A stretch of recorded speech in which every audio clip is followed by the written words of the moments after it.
여러분 안녕하세요. 오늘 이 시간에는 이제 그 전반적인 그 통증 치료 있어서 통증에 대한 이론적인 개념과 그 제너럴한 통증 치료의 어프로치를 대해 소개를 드리고요. 여러 가지 치료 방법들을 좀 소개해 드리고 그 중에서 제가 이제 많은 그 여러 가지 방법들을 해왔는데 가장 아이디얼하다고 생각되는 그런 치료법을 좀 더 구체적으로 설명을 드리겠습니다. 제목은 이렇게 체신경 자극을 통해서 신경 기능을 조절함으로써 항상성을 회복시켜줘. 항상성을 회복시켜서 통증을 좋아지게 하는 그런 치료법이 올립니다. 통증을 어떻게 치료할 것인가? 뭐 아주 다양한 방법들이 있고 실제로 워낙 통증이라는 게 간단한 게 아니기 때문에 한 가지 방법으로 치료가 되는 게 아니죠. 그때 상황마다 환자마다 다르고 그래서 여러 가지 일반적으로 이제 이런 여러 가지 방법들이 시행되고 있는데 병원이 아닌 데서도 하는 그런 치료법들도 있고 병원에서 하는 방법도 있고 그러는데 우선 쭉 살펴보면은 물리적인 치료 방법이 있죠. 마사지라든지 열치료, 냉치료 이런 거는 이제 대학병원이나 이런 데서 물리치료실에서 많이 하는 치료법들이죠. 또 부분적으로는 조금 도움이 되나 제가 아파서 이 치료를 받아봤을 때는 아주 심한 통증에는 별로 도움이 안 됐었고요. 부분적으로는 좀 도움이 돼요. 이런 것도 이제 필요하죠. 그 다음에 또 하나의 방법은 이완 치료라고 해서 이렇게 이제 마인드 세라피 하는 거예요. 마인드. 그러니까 명상이라든지 또 마인드 세라피라고 하고 그다음 인지 행동창 CBT라고 하죠. 이런 치료법도 도움이 되는 거죠. 요가라든지 타이치 이런 거 시중에서 많이 하고 있고요. 이런 치료법들이 이제 보조적으로 치료에 도움이 되고요. 그다음에 이제 병원이 아니고 이제 한방에서 하는 그 침술, 침술법 또 침 중에서도 특별히 평형침법이라고 있는데 이거는 중국의 유명한 그 중국 의사죠. 왕문원이라는 사람이 이제 써놓은 책에 나와 있는 내용이 있는데 그 평형침법하고 제가 이제 하는 치료하는 방법 입맛이라는 게 있는데 이 치료법하고 상당히 원리적으로 상당히 유사해요. 그러니까 평형침법이란 말은 평형이란 말은 이제 호메오스타시스니까 호메오스타시스를 회복시켜주는 그런 치료법이에요. 원리는 같아요. 근데 그 바늘로 찌르는 침자리가 제가 하는 이 주사를 찌르는 자리하고 한 7, 80%는 상당히 같은 부위예요. 그래서 이것도 중국에서 오랫동안 해온 치료법이기 때문에 상당히 효과가 있는 치료법으로 알려져 있어요. 그 일반적으로 의사들이 하고 있는 거는 이제 약물 치료를 주로 대부분 하죠. 내과 의사들 특히 또는 일반 의사들이 약물 치료를 하는데 뭐 약물도 여러 가지 다양하게 있는데 어느 그 상황에 따라서는 이제 도움이 되기도 하고 아무리 약물을 잘 쓰고 많이 쓰고 해도 도움이 안 되는 사람도 많이 있어요. 사실 약물 치료를 또 오랫동안 하면 오히려 더 악화되는 사람도 있어요. 그래서 약물 치료라는 거는 제 견해로는 이렇게 템포러리하게 일시적으로 어느 기간 동안 약을 쓰는 거는 도움이 되나 계속 1년이고 2년이고 계속 쓰는 거는 도움이 안 되고 오히려 점점점 통증이 더 센시티비티가 높아져 가지고 더 많이 아파져서 전신적으로 또는 아주 심하게 오는 경우를 종종 보고 있습니다. 그리고 이제 마취 통증학에서 많이 하는 신경 차단술, 너브 블록, 또 에피더멀 블록 뭐 이런 것 이런 것들을 이제 많이 하고 있는데 이것도 이제 치료법 중에 하나고 어떤 인디케이션이 잘 적응증이 잘 찾았을 때는 도움이 되기도 하죠. 그 다음에 이제 트리거 포인트 차단하는 거, 트리거 포인트 블로킹이라든지 또 드라이 니들링 같은 거, 이건 이제 재활학과에서 많이 선생님들이 하고 있고, 아주 많이 알려져 있는 치료법이죠. 이것도 제가 이제 오랫동안 해봤는데, 나름 그런 효과가 좋은 환자도 있고요. 또 아무리 해도 안 되는 환자들이 꽤 많습니다. 이거는 이론적으로 제가 책을 빨간 책, 트래블스 책이 있는데, 그 책을 많이 봤었는데 예전에 20년 전에 그 이론적으로는 좀 이해가 안 되는 게 좀 있어요. 그러니까 이론은 조금 불확실하고 좀 추정하는 정도 수준인데 이 프랙티컬하게 치료법으로서는 상당히 도움이 됩니다. 이런 것들 많이 하고 있고 쉽고 회복적인 구조만 알면 금방 할 수 있는 거고요. 네, 이건 이제 그 척추에 이제 경막에 신경 성형술이라는 게 있는데 어디시올라이시스라고 하는데 신경이 유착이 있어서 통증이 있다라는 그런 이론에 의해서 뭐 어디전을 박리하는 그런 치료법이라고 하는데 이거는 제가 조금 약간 동감이 안 되는 부분이 좀 있고요. 이걸 치료해서 잘못돼서 오는 사람들 제가 종종 보는 사람이 있어요. 훨씬 더 심해지고 실제로 신경에 인저리가 가해져서 더 훨씬 더 다른 증상, 뭐 찌릿찌릿한 전기가 막 발생되는 증상들 이런 것들이 있는 사람이 있어가지고 한 1년 내내 치료했던 그런 경험이 있습니다. 근데 이거는 저는 하고 이론과 또는 치료법에 대해서 약간 부정적이에요, 저는. 신경 자극술 대표적인 게 이제 IMS라고 인트라머스큘러 스티뮬레이션, 엠펑처 이런 것들이 있는데 이것도 제가 몇 년 오랫동안 해봤는데 나름 효과가 있고요. 이것도 이론은 조금 좀 부족하고요. 이론은 조금 사이언티픽하게 딱 설명할 수 있는 건 아닌데 이것도 프랙티컬하게 상당히 도움이 되는 거예요. 일종의 약간 이 트리거 포인트 블로킹하고 약간 중첩되는 부분도 있어요. 이거는 주로 이제 주변 근육 안에 신경 주변을 하는데 찌르면 결국 이게 방아쇠 트리거 포인트 리스폰스가 트위칭 같은 게 일어나는 것도 마찬가지고요. 엠펑션은 아주 뉴로 피지올로지가 신경 생리학적으로 이론이 되게 잘 정리돼 있고 저도 이거를 해봤는데 상당히 이론은 좋은데 효과 면에서는 효과가 있는데 상당히 좀 약하고요. 효과가 제 경험으로는. 그리고 좀 템포러리 해요. 그래서 이거를 좀 오랫동안 하지는 못했고 좀 하다가 안 되는 환자가 많아가지고 이것도 지금은 안 하고 있습니다. 또 시중에서 많이 하고 있는 프로레 세라피라는 게 있는데 이거는 이제 하이퍼토닉 솔루션, 글루코스 솔루션을 가지고 이제 15% 이런 거 가지고 이제 중요한 포인트를 주사하는데 원리는 좀 이해가 잘 안 되는 거예요. 왜냐하면 하이퍼토닉 솔루션 주면 셀 데미지가 생기고 셀 데미지가 생기면 리제너레이션 파워가 생긴다라는 그런 개념인데 틀린 건 아닌데 실제로 많이 아픈 사람들은 리제너레이션 잘 안 되고 염증을 유발시켜서 통증이 좋아진다. 그건 좀 잘 안 맞는데 근데 효과가 있어요. 근데 그런 원리로 효과가 있는 것보다는 이 프로세라피로 치료하는 그 부위가 굉장히 중요한 호메오스타시스의 중요한 포인트이기 때문에 상당히 굵은 바늘로 쓰게 되거든요. 이 프로세라피는 왜냐하면 이 하이퍼토닉 솔루션이 제 주사하면 잘 들어가지 않기 때문에 조금 굵은 바늘을 써야 되는데 강력한 자극이 되는 거죠. 그래서 이 자극에 의해서 다 효과가 있기 때문에 그런 것이 아닌가 제 생각에는 그래요. 강한 자극으로 들어가기 때문에 그래서 프로세라피도 많이 하고 있는데 이거의 이제 부작용은 뭐냐면 이 글루코스 솔루션을 계속 쓰다 보니까 나이 많은 사람들, 노인들라든지 글루코스 인톨러런스가 있었던 사람들은 이거 맞고 당뇨가 생기는 경우가 있어요. 당뇨가. 그래서 몇 명 본 적이 있는데 당뇨가 생기면 오히려 또 이제 새로운 병을 또 추가되니까 또 다른 고생을 좀 하게 되는 거죠.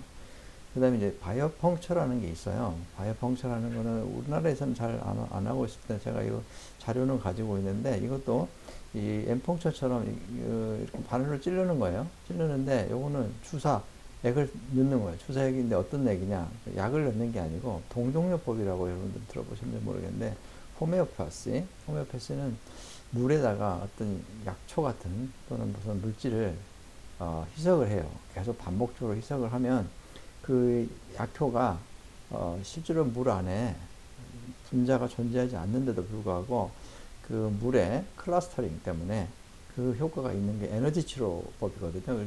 원리는 퀀텀 피직스 원리야. 양자물리학적 원리이기 때문에 이게 독일의 전통의학인데 이거에 대해서 얘기하려고 하면 좀 길어요. 1988년에 이런 동종요법의 원리를 규명하기 위해서 이제 유명한 뱅베니스트라는 면역학자, 프랑스의 최고의 면역학자가 이거에 대한 원리를 규명하기 위해서 실험을 했는데 그 실험에 상상하지 않았던 그런 결과들이 나와가지고 굉장히 보통 사이언티스트들은 어그리를 못하는 그런 결과를 냈어요. 그래서 1988년 네이처에 페이퍼를 실긴 했는데 그거에 대해서 5년 동안 디베이트가 있었고 그래서 결국은 이제 뱅베니스트 주장은 양자물리학적인 원리. 그러니까 물이 굉장히 특별한 물질인데, 생명이 있어서 굉장히 중요한 물질인데, 물이라는 거는 분자가 H2O라는 분자가 6개의 클러스터링, 분자가 6개 클러스터링 이루고 그 분자 구조를 이렇게 감싸 가지고 그 클러스터링을 계속 유지한다는 거죠. 그 유지하는 것이 에너지적으로 리셉터에 작용하는 거예요. 물질의 리셉터에. 그래서 효과를 낸다라는 게 그 원리인데, 어쨌든 이것도 동력요법은 우리나라에서는 뭐 아주 몇 명이 하고 있고요. 유럽에서는 아주 파퓰러하게 하고 있어요. 유럽의 의사, 영국이나 프랑스, 독일 이런 데서 의사는 32% 의사들이, 우리 같이 서양학을 배운 의사들이 동력요법을 겸해서 치료를 하고 있습니다. 32%니까 3명 중에 1명의 의사는 이 동력요법을 굉장히 선호한다는 거예요. 왜냐하면 동력요법이 좋은 점이 뭐냐면은 부작용이 없어요. 약이 아니기 때문에. 그래서 효과도 중증 환자에서는 모르겠지만 효과가 상당히 있는 걸로 알려져 있고, 그런 동력요법에 대한 논문들이 정기적으로 발행되고 있어요.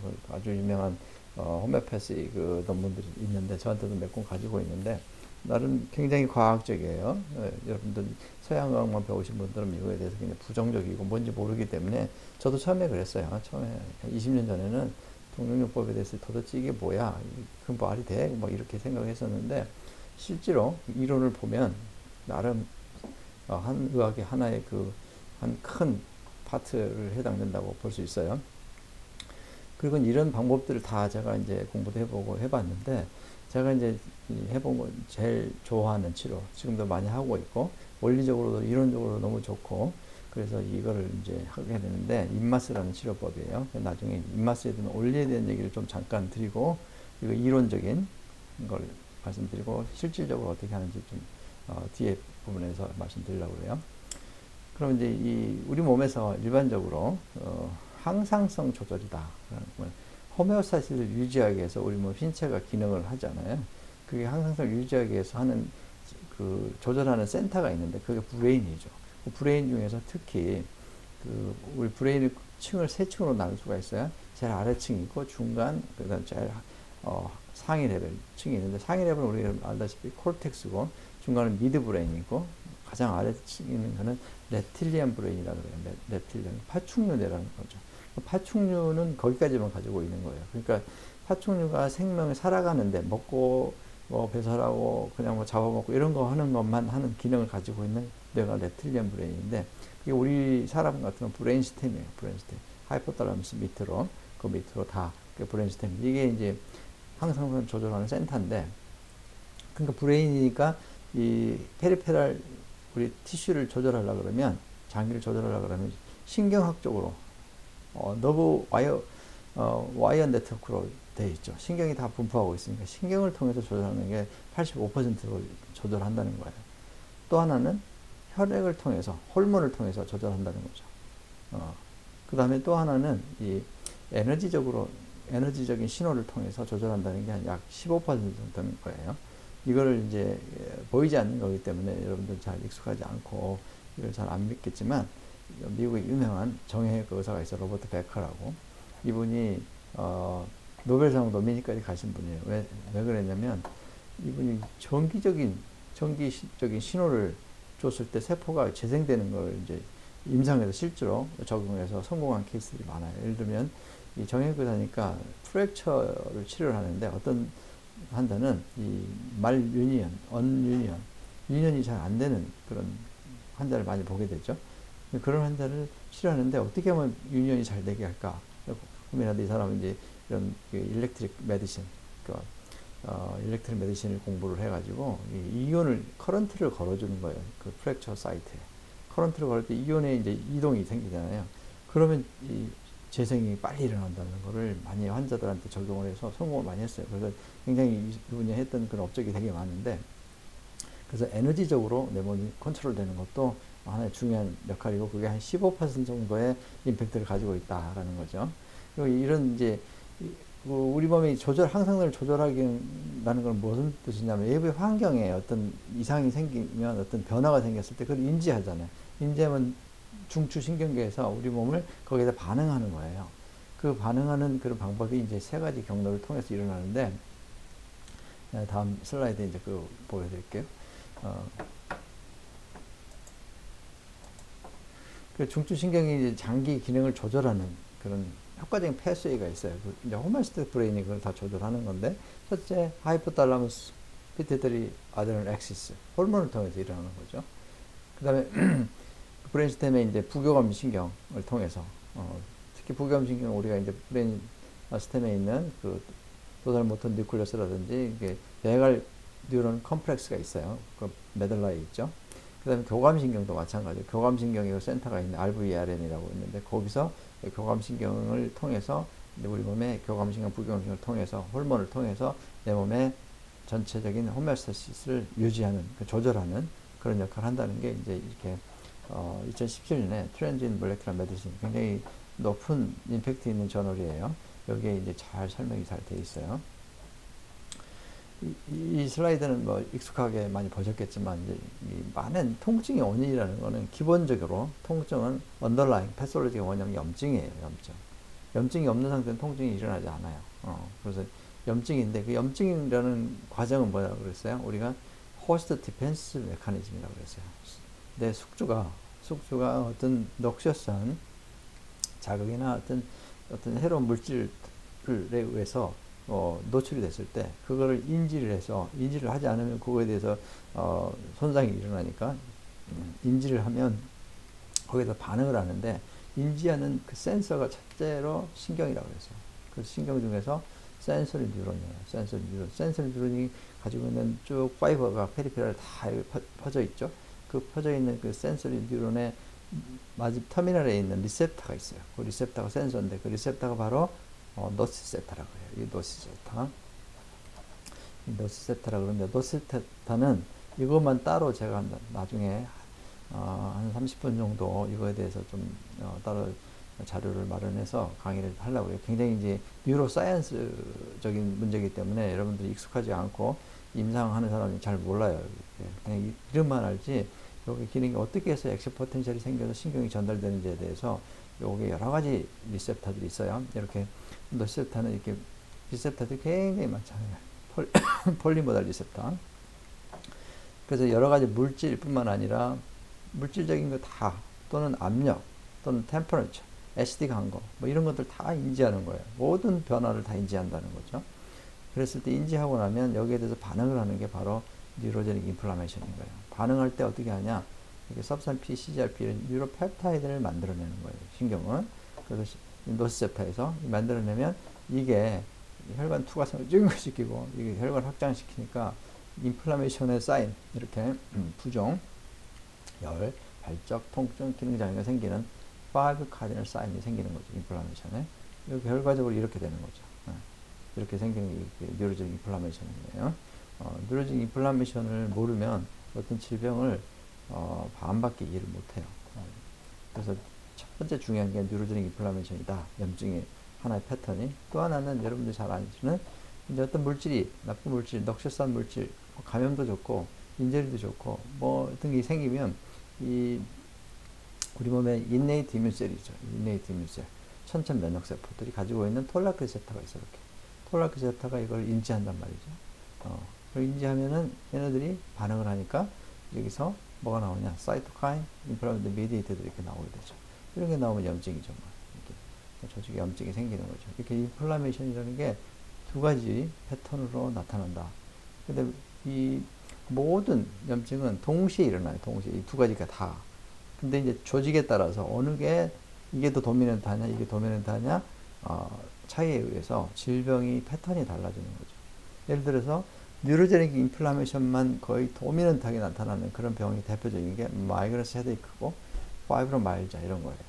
그 다음에 또 알러직 라이나이티스라든지, 근데 근골격의 그냥 단순 통증 이런 것들은 다 뉴로제닉 인플라메이션이고, 임뮤미디드 인플라메이션은 대표적인 류마토이드 아스트라이티스, 루푸스, 또는 뭐 이렇게 피검사에 보면 염증 수치가 높고 이상한 그런 물질들이 많이 생기는 그런 염증들을 우리가 임뮤미디드 인플라메이션이 도미넌트한 거예요.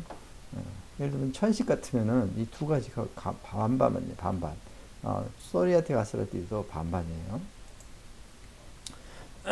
그래서 이제 우리 그 호메오스타틱 브레인에 대해서 조금 이제 그림으로 한번 살펴보려고 그래요.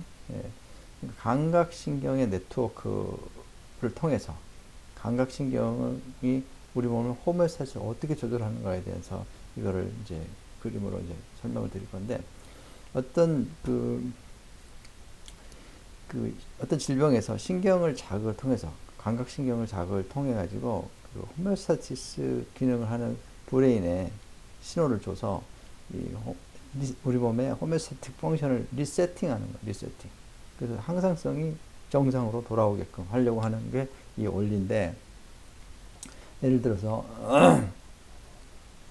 이렇게 이거는 다리인데 여기는 이제 무릎이죠. 여기 무릎이고, 여기 한 2cm 아래 여기 보면은 페로니알 머슬이 있어요. 여기 페로니알 머슬을 티비얼스 안테리어 머슬하고 같이 좀 더 이쪽이 페로니알이고 이쪽이 티비얼스 안테리어인데 여기를 좀 더 깊숙하게 찌르면 거기에 딥파시아가 있어요. 딥파시아. 거기에 어떤 너브가 분포하냐면 페로니알 너브가, 딥페로니알 너브가 분포해요. 그럼 여기를 찔렀을 때 어떤 신호가 일어나냐면 여기에 브레인스템에 있는 PA5의 어떤 신호가 전달이 돼요. 이거는 뭐냐면 이제 부3차 신경행위라고 그래요. 모든 그 치매 수용이라는 어떤 그걸 다 수용하는 거예요. 넉셔스한 자극을 다 수용하는 거예요. 요게 수용을 하면, 요게 받아들이면 요거를 NTS라는 곳에 전달해요. NTS가 뭐냐면 부경신경 감각수용센터예요. 그럼 여기서 NTS에서 신호를 이제 프로세싱해서 어디로 보내냐? 첫 번째로 보내는 데가 시상하부예요. 파라벤트리큘러 뉴클러스. 시상하부가 이제 자극이 되면 거기서 신호가 가면은 거기서 CRH라는 게 나와요. 그러니까 코티코트로핀 릴리징 호르몬. 그러면 이제 이게 뇌하수체로 가죠. 피트터리 가서 안테리얼 롭에 ACTH를 나오게 하죠. ACTH가 나오면 이제 어드레널 그랜드, 페리페럴 어드레널 그랜드 가서 어드레널 그랜드 코르텍스에 가서 글루코코티코이드 호르몬을 분비하게 하는 거죠. 그 하나의 패스웨이가 활성화되는 거고, 또 하나는 NTS 이제 그 부교감신경 감각수용센터에서 명령센터로 보내요. 부교감 명령. 그러니까 모터 뉴런이에요. 이거는 도살 모터 뉴클리스 오브 베고스. 모터 뉴런으로 보내게 되면 여기서 신호가 부교감신경이 또 가게 되죠. 그럼 페리페럴에 쫙 부교감신경이 가게 되죠. 그럼 콜리너직 시그널링이 가죠. 아세틸콜린이 터미널에서 분비하게 되잖아요. 이제 여기서 가면 이제 페리페럴 모든 티슈, 중요한 데가 가는 데가 어디냐면 첫째 페리페럴 티슈에 다 가고요. 또 하나는 이게 어드레널 그랜드에도 부교감신경이 터미널이 가 있어요. 부교감신경을 또 이 어드레널 그랜드를 자극해서 어드레널 그랜드에 나오는 호르몬, 어드레널 메둘라, 특히 메둘라에서 나오는 도파민, 에피네프린, 노르에피네프린 이런 것들이 이제 분비하게 되는 거예요. 또 하나는 이게 교감신경센터, RVLN, 여기를 이제 신호를 보내면 교감신경이 또 활성화돼요. 그럼 교감신경은 심파스틱 체인 가죠. 심파스틱 체인에서 페리페럴에 포스트 강글리온 파이버가 다 분포하고 있잖아요. 그래서 모든 장기들이 다 분포하고 있고, 또 하나는 이 심파스틱 파이버 중에서 대부분 포스트 강글리오닉 파이버가 분포하는데 어드레널 그랜드는 이 프리 강글리오닉 파이버가 가는 거예요. 직접. 그러니까 프리 강글리오닉 파이버는 교감신경에서 나오는 게 뭐예요? 아세틸콜린이잖아요. 그다음에 파라심파스틱 터미널에 나오는 것도 아세틸콜린이에요. 그러니까 그 어드레널 그랜드에서는 교감신경이 가나 부교감신경이 신호가 가나 어드레널 메둘라에서 나오는 거는 똑같아요. 도파민, 노르에피네프린, 에피네프린. 그러면 이런 카테콜라민이 나왔을 때 우리 몸에 어떤 효과가 있냐? 그럼 2014년에 네이처 메디신에 이제 나와요. 도파민을 통해서 또는 카테콜라민을 통해서 어드레널 그랜드에 나오는 그게 베고스 너브 통해서 안티콜리너직 그 효과, 안티인플라메터리 효과가 있다라는 걸 나중에 보여드릴 텐데, 안티인플라메터리 이펙트가 나타난다는 거고, 부교감신경도 이렇게 도살모터 뉴클리스 신호가 가면 결국 안티인플라메이션, 이것도 안티인플라메이션. 뇌하수체에서 나오는 호르몬도 그 ACTH가 나오면 어드레널 나오는 호르몬도 안티인플라메이션. 이 세 가지 다 신호가 안티인플라메이션이에요. 인플라메이션을 좋아지게 한다는 거죠. 그러니까 호메오스타시스를 유지하게 해서 인플라메이션이 일어난다고 그랬잖아요. 인플라메이션이 일어나면서 동시에 안티인플라메이션이 같이 일어난다고 그랬잖아요. 그 안티인플라메이션이 일어나는 그 과정이 이 세 가지 패스를 통해서 일어나게 하는 거예요. 그러니까 이 소마틱 티슈, 소마틱 너브를 자극함으로써 이 세 가지 경로를 활성화시켜서 염증을 좋아지게 하는 그런 이론인 거예요. 이거는 과학적으로 이런 사이언티픽 논문, 네이처나 사이언스 이게 너무 잘 나와 있어요. 그래서 굉장히 사이언티픽한 그런 에비던스를 가지고 있는 이런 그 생리적인 현상이기 때문에 이걸 제가 이제 오랫동안 이걸 해왔는데 초창기에는 이런 이론이 안 나왔을 때요. 이런 그 경로들이 다 안 밝혀졌을 때인데 지금은 이제 완전히 이스타블리시가 되어 있기 때문에 최근에 2021년에도 네이처에 이 패스웨이가 아주 잘 나와 있어요. 논문이 하나가 하버드 대학에서 발표한 건데 이런 것들을 잘 이제 활용해서 치료하는 방법인 거죠. 네. 근데 신경을 자극하는 방법, 지금 소마틱 티슈를, 소마틱 너브를 자극한다고 그랬잖아요. 그 자극하는 방법들이 여러 가지가 있어요. 정도는 다르지만, 그래서 마사지도 하나의 신경을 자극하는 거예요. 마사지도. 마사지도 나름 효과가 있는데, 다이렉트하게 신경 근처에까지 바늘이 간다든지 그러면 커런트가 생겨, 전기가 생기는 정도까지는 아니죠, 이거는. 미약하죠. 열뜸 치료, 온열 치료, 이것도 뭐 뜸 뜨는 거 유명하잖아요. 그런 거. 쑥뜸도 있고, 뭐 이런 뜸 뜨는 것도 치료의 하나의 효과고. 그 다음에 초음파 중에서도 극초음파가 있어요. 그걸 신경을 직접 극초음파로 자극했을 때, 거기서 또 포텐셜이 생기고 시그널이 가서 또 베고스 너브 가지를 자극을 해서 하는 치료법도 있어요. 그 다음에 그 바늘, 신경 근처에 바늘 찔러가지고 전기를 걸어주는 거예요. 일렉트릭 아크펀처라고 그러죠. 일렉트릭 아크펀처는 뭐 아주 서양에서도 많이 하고 있고, 저도 아주 한 25년 전에 많이 해봤는데, 20년 전에, 효과가 있어요. 아주 좋아요. 그 다음에 침을 찌르는 거예요. 침. 그냥 아크펑처. 아크펑처로 아크펑처는 침 자체가 이렇게 미끄럽지가 않잖아요. 찌르면 이렇게 돌리면 달라붙어가지고 트랙션이 되는 거예요. 그럼 트랙션 자체가 효과가 있는데, 왜 그 효과가 있는지에 대해서 내가 나중에 그 세포의 모양을 보고 좀 말씀드릴 거예요. 그 다음에 이런 침출, 그 다음에 주사, 침 같은 건 침이고, 주사, 이런 것들이 다, 아까 말씀드린 증식 치료, 방아쇠점 차단, 이런 것들이 다 이런 이제 신경을 자극하는 치료법이고, 입마스도 마찬가지로, 입마스는 이 찌르는 부위가, 유침점이, 그 포인트가 뭐냐면, 너버스 시스템을 따라할 수 있어요. 그래서 신경에 가깝게 바늘을 찌르는 거예요. 그러니까 신경을 커런트가 생기기 때문에, 인저리 커런트가 생기기 때문에 거기 신경을 자극하게 되죠. 액션 포텐셜이 생기게 되는 거예요. 그래서 이게 이제 여러분 한방에서 한도란 말 들어보셨죠? 한도. 엉덩이에서 이렇게 그게 트로칸트하고 이게 꼬리 있는데 이렇게 했을 때 3분의 2 지점이에요. 여기서 중앙에서 환도라고 그래요. 여기가 되게 이제 뭐 피리포미스도 있고 뭐 이런 그런 근육들이 있죠. 그 밑에 여기를 찌르잖아요. 찌르게 되면 이런 시그널이 이렇게 가요. 소마틱 아퍼런트 시그널이 가죠. 피부에 파라벤트클 뉴클리스죠. 그러니까 하이포탈라무스에 CRH 나온다 그러죠.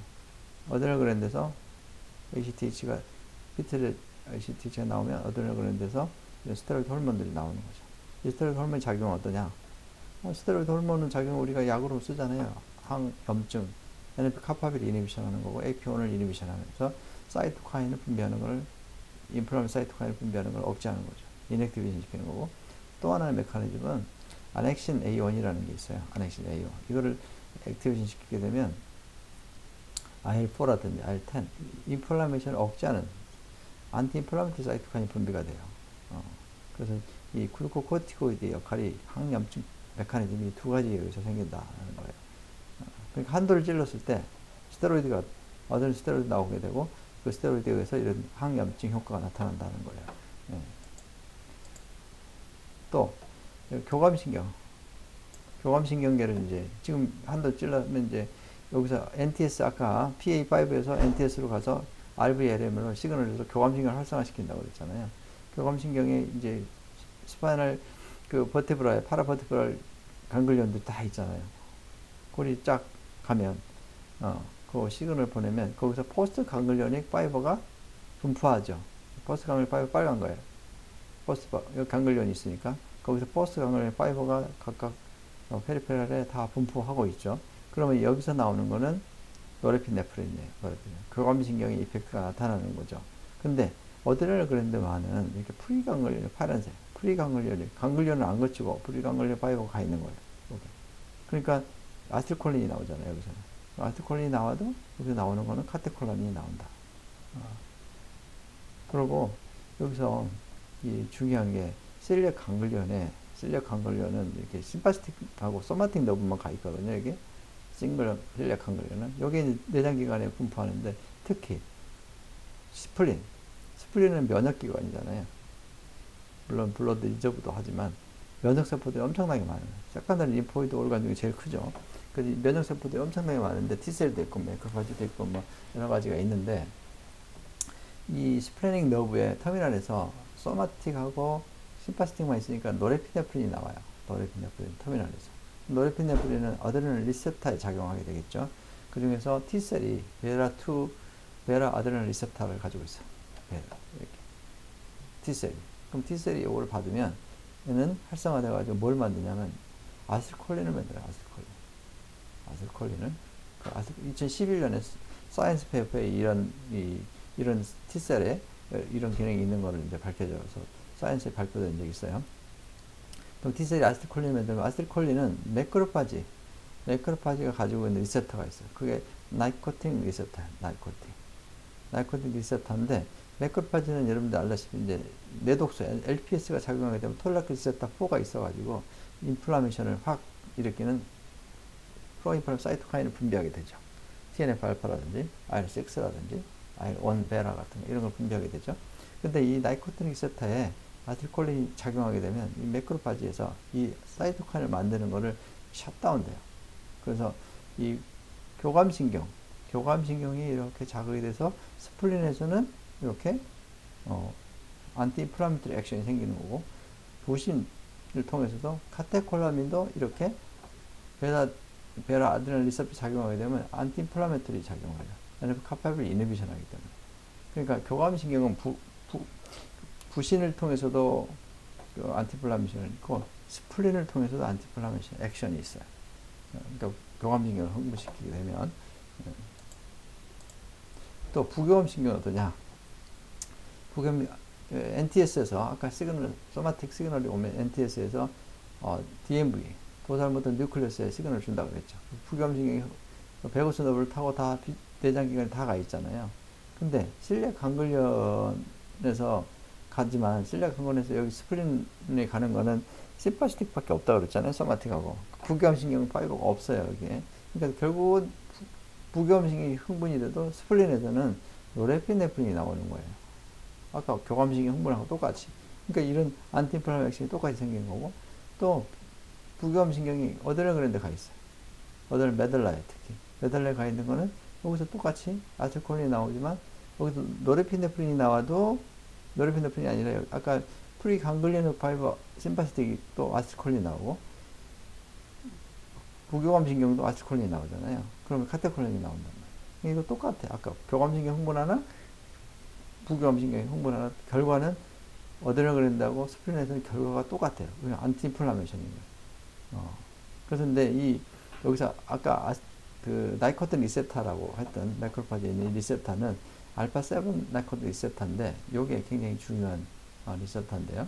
요게 여기를 자극을 하게 되면 이 스탯3라는 그 트랜스크립션 팩터인데 요게 포스폴리션 되면 여기 가서 이제 DNA 바인딩 해가지고 IL6가 만들어지거든요. 근데 요게 포스폴리션이 안 되게 만들어버리는 거야. 언포스폴리션 되고 이렇게 되버리면 여기서 작용을 못하죠. 그러면 IL6 프로덕션이 안 되는 거예요. 또 한 가지는 이 매크로파지가 LPS의 시그널을 받아가지고 이렇게 사이토카인 TNF 알파 IL6 이런 거 만든다고 그랬잖아요. 근데 만들 때 프리 TNF로 먼저 만들어지는데 이게 TNF로 컨버전 되거든요. 테이스 엔자임. TNF 알파 컨버팅 엔자임인데 이 엔자임을 이 마이크로 RNA라는 마이크로 RNA 124라는 게 알파 7 나이코틴 리셉터의 시그널을 받으면 요게 생성이 돼요. 그래서 생성이 돼서 요게 이니비션해요. 그래서 TNF 알파 생성을 억제하고 또 다이렉트하게 요게 시그널을 받으면 다이렉트하게 TNF 알파가 mRNA가 만들어진 게 TNF-알파로 만들어지는 트랜스레이션이죠. mRNA에서 TNF-알파를 만드는, 그러니까 mRNA가 단백질을 만들어지는 과정을 트랜스레이션이라고 그러는데, 트랜스레이션을 억제하게 돼요. 그리고 또 TNF-알파를 억제하는 거예요. 그러니까 이 부교감 신경을 자극하게 되면 이렇게 요거 교감신경, 부교감신경이 이 알파 7 리셉터를 통해서 세 가지 메커니즘에 의해서 이 TNF-알파라든지 R6라든지 프로인플람 사이토카인을 서프레션 시킨다는 거예요. 셧다운 시키는 거예요. 그래서 인플라메이션을 억제하는 거니까 호메오스타시스를 유지하는데 교감신경, 부교감신경이 같은 역할을 하는 거죠. 굉장히 신비한 그런 이 기능들을 가지고 있어요.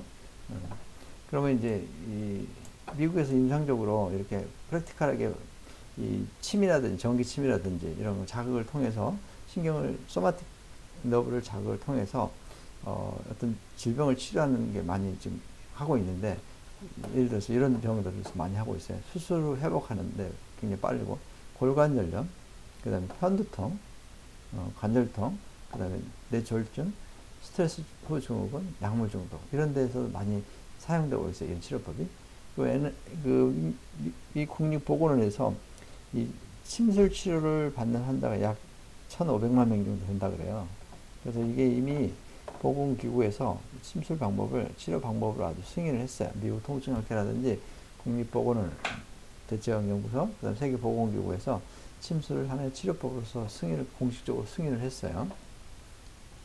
우리나라에서는 한방의 서양의학 하는 사람들하고 맨날 싸우고, 서양 의사들은 침술에 대해서 굉장히 무시하고 비과학적이다 이렇게 무시하고, 한의사들은 자꾸 이 서양의학 방법을 자꾸 침범하려고 하죠. 여러 가지 뭐 장비를 쓴다, 초음파도 쓰고 뭐 이상한 검사, 피검사도 하고 막 그런 자꾸 좀 서로 비난하고 있는데, 사실은 우리 의사가 하나지, 사실은 한방 의사가 따로 있고 이 서양 의사가 따로 있는 게 아니죠. 한 사람의 몸이라는 게 뭐 동양 사람, 서양 사람들이 완전 구조가 다르고 기능이 다른 것도 아닌데, 하나인데 보는 관점이 좀 다르고 사용하는 용어가 다르고 방법이 좀 다르게 할 뿐이지 결국 원리는 같은 거예요.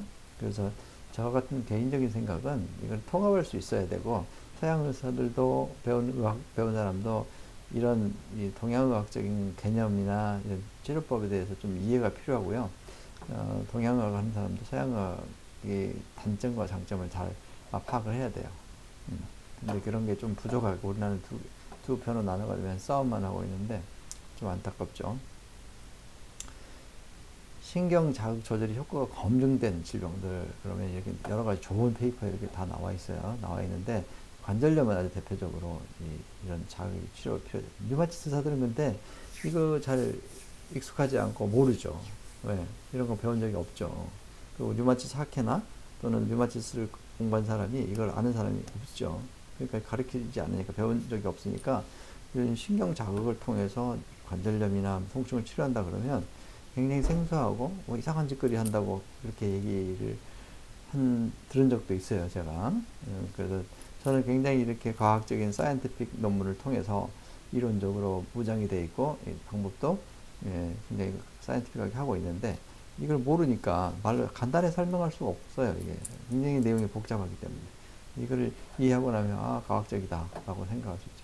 대장염, 콜라이티스, 당뇨, 비만, 췌장염, 뭐 사지마비도 있고요. 감염증, 폐혈증, sepsis 치료가 사실은 치료법이 없잖아요. sepsis라는 게. 뭐 엔도톡신에서 일어나는 거니까, 엔도톡신은 약으로 치료할 수 있는 게 아니죠. 그거에 의해서 사이토카인 스톰이 생기는 거기 때문에, 엔도톡신을 사이토카인 스톰이 일어나서 일어나는 인플라메이터리 패스가 서든하게 갑자기 심하게 일어나는 게 sepsis인데, 그 염증을 서프레션 시킬 수 있는 그런 치료법이 도움이 되겠죠. 그 치료법이 지금 제가 설명드리는 그 치료법이에요. 그래서 중환자실에 있는 sepsis 환자라든지 이런 환자들 이런 치료법을 하게 되면 상당히 도움이 될 거라고 생각되는데, 이거를 할 줄 아는 의사가 별로 없기 때문에 사용을 못하죠. 제가 우리 병원에서 저널 클럽 할 때 이런 이론적인 그 논문이 2021년에 나온 페이퍼를 제가 소개했어요. 네이처 페이퍼를. 그래서 레전드들도 듣고 이런 치료법을 중환자실에서 폐혈증 같은 사람 환자들한테 좀 적용해보라, 간단하게. 근데 뭐 방법을 모르니까 하지도 않지만 이해를 잘 못하더라고요. 다른 교수님들도 심폐소생술할 때도 도움이 되고 출혈 도움이 되고 이런 아주 좋은 논문 사이언스 여보세요. 셀, 뭐 네이처 이런 시리즈 저널 클리니컬 인베스티게이션, 저널 익스플레인 메디신, 네이처 메디신, 네이처 뉴로사이언스 이런 논문이 과학적인 논문이지 임상 통계적인 논문만이 과학적인 게 아니죠. 통계는 통계지 과학이 아니에요. 통계라는 건 observation을 비교하는 거고 이거는 과학은 실험을 통해서 reproducible하고 재현 가능하고 또 사람한테 적용했을 때도 다 같은 애니멀하고 같은 현상이 나타나기 때문에 이 실험적인 걸 증명된 거는 누구나 부인할 수가 없어요. 과학이기 때문에. 그 침 부위를 제가 평형침법이라고 제가 말씀드린 왕문원이가 지은 책인데 제가 이것도 책을 한때 공부를 많이 해서 많이 해봤는데 이 평형침법도 일종의 호메오스타시스라는 뜻이에요. 여기 평형침법이 호메오스타시스를 회복시키는 중국 침술 중에 하나예요. 그래서 여기서 말하는 유침점, 침을 찌르는 부위하고 제가 하는 그런 입마스 치료의 유침점하고 80%쯤 일치해요. 그럼 참 이 중국 사람들이 했더니 오랫동안 전통적으로 침을 썼던 사람들은 여기저기 찔러 보니까 환자가 어떻게 변하더라는 걸 경험적으로 한 거고 특이하게도 중국에는 중국 군인들 군의관이죠. 일종의 중국 의사인데 군의관들이 이런 대회가 있어요. 대회가 어떤 대회가 있냐? 우리 몸에 어느 한 부위 가장 한 부위를 찔렀을 때 가장 바이올로직하게 효과가 좋은 부위가 어디냐? 그 하나를 찾는 거예요. 그 찾기 대회를 해요. 대회. 그래서 상도 주고 그래요.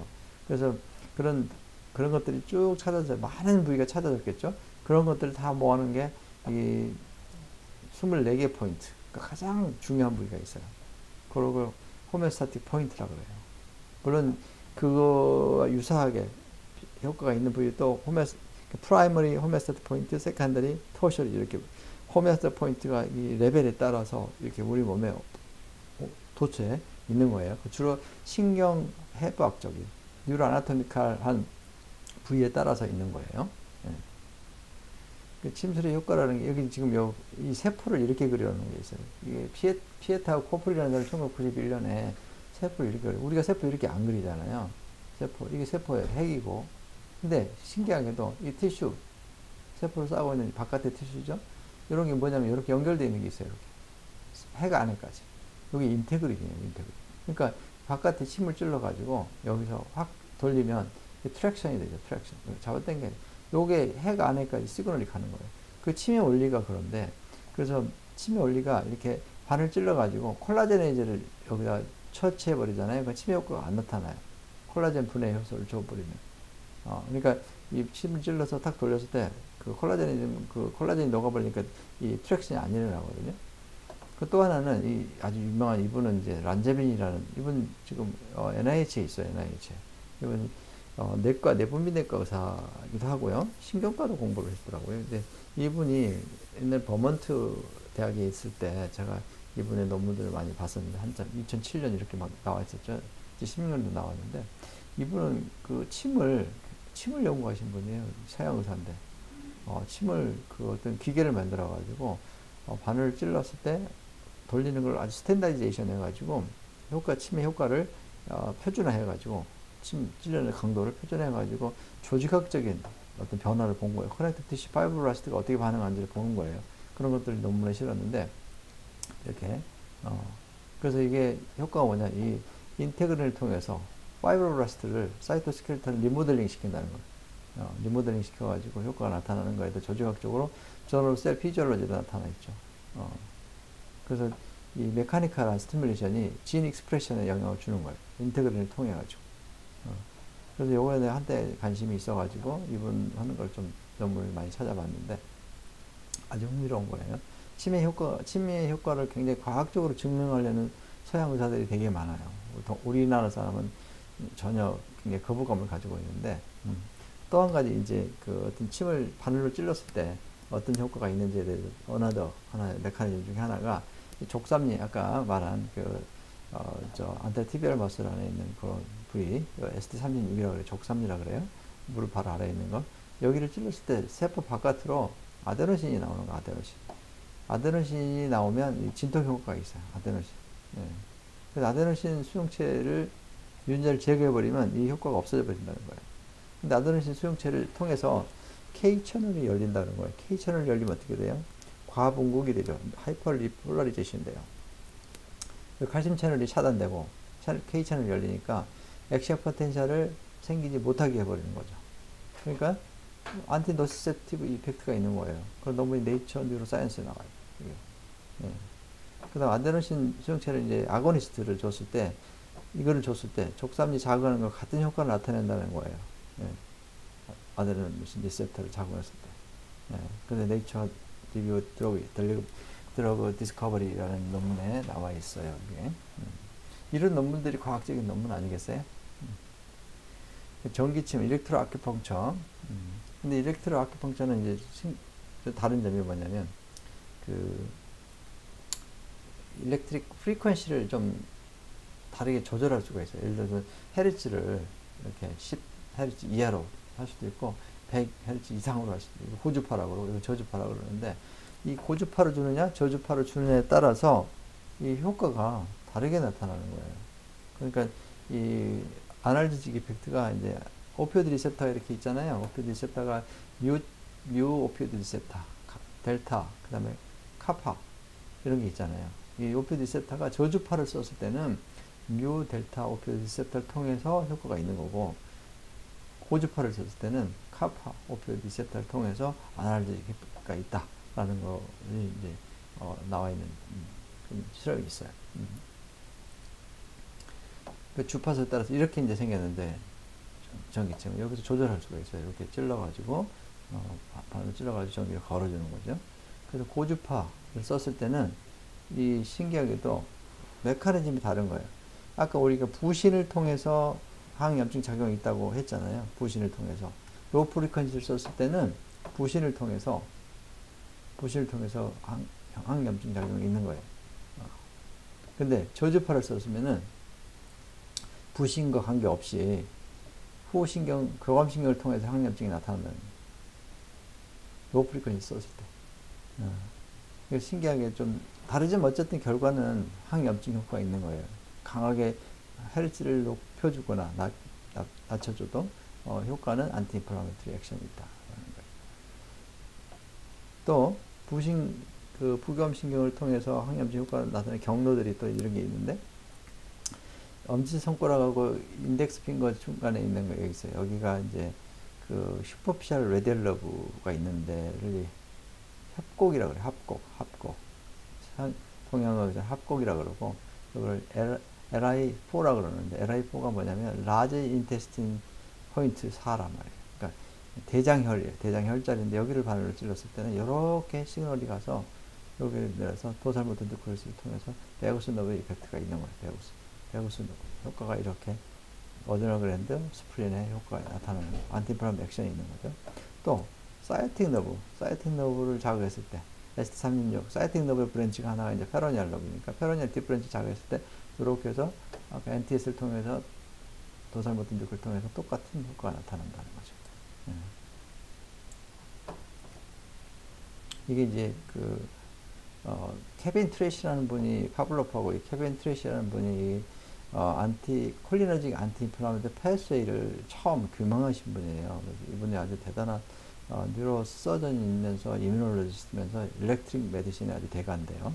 그래서 이분은 이제 미국에서 지금도 저보다 나이가 3살인가 밖에 안 많아요. 근데 이분이 지금 뭘 하고 있냐면 대학 교수하고 연구소 소장도 하고 있으면서 베구스 너브를 4개다가 베구스 너브를 자극하는 일렉트릭 트랜스플란트를 여기다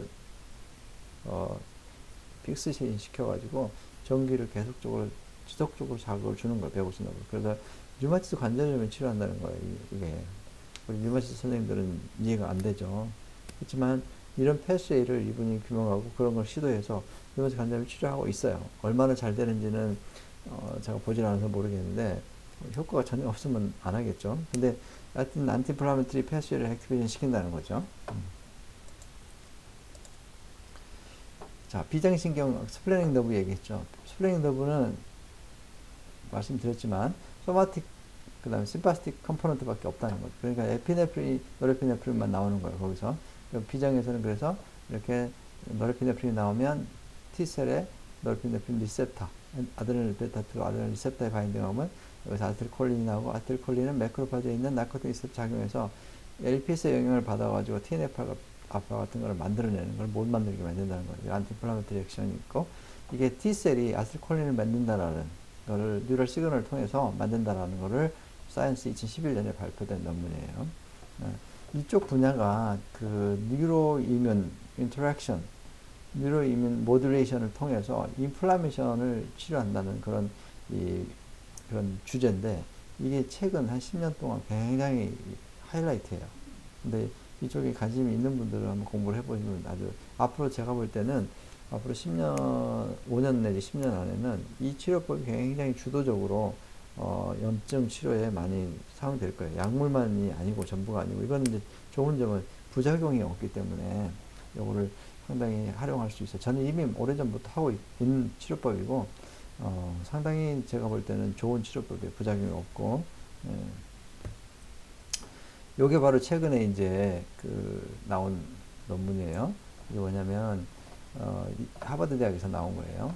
2021년 10월에 네이처에 페이퍼에 실린 건데, 우리가 어떤 침 아큐펑처를 통해 가지고 부교감신경, 베거스 너브 어드레널 액시스를 통해서 항염증 기능을 나타내는 해부학적인 경로를 좀 더 디테일하게 규명한 거예요. 족삼리 여기를 자극했을 때, 딥페로니얼 러브인데, 딥페로니얼 러브가 여기에 있는 딥 파시아가 있는데, 파시아에 이너베이션 하고 있어요. 바늘을 찌렀을 때 거기를 자극하게 되면 이렇게 시그널을 통해서 도살루트 강글리온을 가잖아요. 도살루트 강글리온에 뉴런이 있는데, 그 뉴런이 퍼스트 오더 뉴런이죠. 퍼스트 오더 뉴런인데 프록알2라는 그런 리셉터를 가지고 있는 뉴런인데, 여기가 이 신경을 통해서 도살 호르몬을 가서 시그널을 주죠. 또 릴레이를 하죠. 그래서 이렇게 통해서 도살 모터 뉴클레스, NTS를 통해 도살 모터 뉴클레스 가서 베거스 너브를 통해서 카테콜라민, 카테콜라민이 나오고, 카테콜라민에서 LPS에서 염증을 서프레션 한다. 이미 이 과정은 2014년에 네이처 메디신에 이미 실려 있어요. 도파민 메디에이티드 바갈 모듈레이션 오브 더 이뮨 시스템 바이 일렉트로 아큐펑처 해가지고, 이 도파민에 의해서 베거스 너브를 통한 안티 인플라메이터리 액션이 있다라는 것이 이미 규명되어 있는 것을, 이 경로를 더 디테일하게 규명한 거예요. 근데 여기만 효과가 있는 게 아니라, 족삼리만 효과가 있는 게 아니라, 이쪽에 수삼리라고 있어요. 수삼리. 곡지라고, 여기가 곡지인데, 여기 곡지고 수삼리라고 그래요. 수삼리. 여기는 딥 레디얼 러브에 여기가, 제가 맨날 치료 쓰는 부위인데, 여기를 자극했을 때 똑같이 이런 효과가 나타난다는 게 이제 규명되어 있어요. 애니멀 실험을 통해서. 그래서 이 고주파를 썼을 때 교감신경, 저주파를 썼을 때 부교감신경, 교감신경 다 자극이 돼서 염증을 완화시킨다라는 거죠. 또 하나 이제 신경, 부교감신경을 자극해가지고, 신경 자극해가지고 치료하는 방법 중 하나가, 여기 보면은 이 포커스드 울트라사운드라 그래요. 스플래닉 너브를 자극하는 거예요. 스플래닉 너브를 자극하면 노르에피네프린 나온다 그랬잖아요. 그 노르에피네프린은 이제 스플래닉 T셀에서 베라2 아드레날 리셉터에 작용하게 되면 이게 아세틸콜린을 만든다 그랬고, 아세틸콜린은 매크로파지에 작용해서 안티인플라메터리 액션이 일어난다라는 거예요. 이 sepsis에 중요한 게 TNF 알파라든지 HMG B1 이게 굉장히 중요해요. sepsis에서 일주일 지나면 이게 굉장히 많이 분비가 되면서 염증이 확 가소가 돼서 sepsis가 이제 죽게 되는데, 그래서 이런 것들을 치료할 수 있는 방법이 이 방법이라는 거죠. 그래서 이 스페시픽하게 이 포커스 있는 이런 울트라사운드, 극초음파를 이용해서 사람한테 데미지가 없죠. 초음파니까 데미지가 없이 이 스플래닉 너브를 자극을 할 수 있다. 필요한 자극을 선택적으로 자극을 할 수 있다는 거죠. 니코틴이 이제 어떻게? 니코틴이 아까 스플린에 있는 매크로파지 나이코틴 리셉터에 작용하게 되면 염증이 완화된다고 그랬잖아요. 나이코틴 염증 완화 효과가 있는 그런 논문들이 있고, 그런 이 나이코틴을 사용해서 궤양성 대장염이라든지 관절염, 폐혈증, 정제분열, 알츠하이머 이런 걸 치료하는 그런 애들이 나와 있어요. 또 미주신경을 자극해서 또 다른 항염증 작용하는 메커니즘, 그동안 얘기한 거 말고 또 어너더 메커니즘 또 있다는 거예요. 레트리논이라는 게 있는데, 이게 신경 전구 세포에서 나오는 건데, 이게 이제 프로텍틴 염증 완화 물질 D1 리솔빈이라고 들어보셨죠? 리솔빈. 미주신경을 자극하면 여기 분비가 돼서 요게 리솔빙 효과가 있는 거예요. 인플라메이션 리솔빙하는. 그 이제 2014년 저널 익스플레인 메디신에 나와 있는 내용이에요. 그러니까 이 미주신경을 자극하게 되면 염증을 다각도로 서프레션하는 효과가 있다라는 거죠. 또 이 부교감신경을 자극하는 부위가 어디냐? 부교감신경을 우리 겉으로 봐서는 찾기가 어려워요. 왜냐하면 안쪽에 있기 때문에. 근데 그 자극하는 방법이 귀에서 찾아낼 수가 있어요. 귀에서 보시면은 이 부교감신경이 여기죠. 베거스 너브죠. 베거스 너브하고 이렇게 해서 연결된 데가 있어요. 이렇게. 그래서 귀에 코다 팀파니 너브 브랜치하고 연결돼요. 이게 코다 팀파니 너브. 그래서 코다 팀파니 너브가 있는데 여기에요.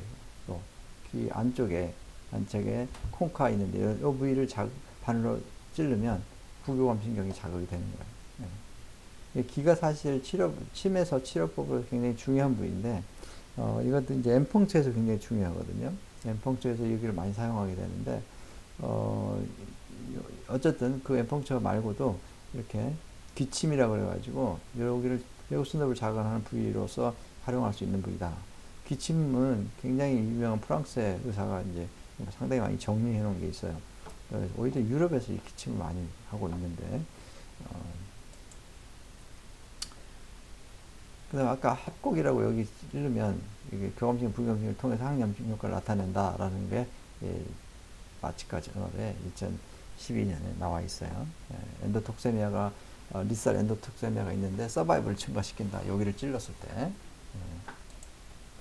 그래서 교감신경, 부교감신경 서로 기능적으로는 기량적이잖아요. 서로 안타고니스틱 하는데 우리 몸의 항상성을 유지하는 데 있어서는 절대적으로 서로 협조한다는 거예요. 이게 그런 메커니즘인 거예요. 여기 그림을 보시면 여기 보면 이제 일반적으로 부교감신경, 교감신경은 심장을 뛰게 하는데도 반대고 브론키얼 딜라테이션 컨트랙션도 반대고 대부분 반대, 장운동도 반대. 근데 컨버전트 한다는 건 뭐냐면은 이 어드레널 글랜드를 통해서는 파라심파스틱이나 교감신경이나 결국 나오는 건 뭐예요? 아세틸콜린이 나오기 때문에 결과는 카테콜린이 나오기 때문에 이 컨버전트 이펙트다. 항염증을 위해서는 같은 효과다. 또 시퀀서를 하다는 건 뭐냐면은 이건 스플린을 통해서 일어나는 일인데 부교감신경이 실리악 강글리언까지 가는데 여기서는 스플래닉 너브가 심파스틱 파이버밖에 없어요. 소마틱하고. 그러니까 여기 가서 노르피네프린이 나오는 거죠. 아세틸콜린이 안 나와요. 여기 아세틸콜린, 노르피네프린은 T셀에 작용하고 T셀은 또 아세틸콜린 만들어가지고 매크로파지에 작용하는 그래서 안티플라그 액션이 생긴다. 시퀀셜하기, 릴레이처럼. 그래서 시퀀셜, 컨버전트, 안타고니즘.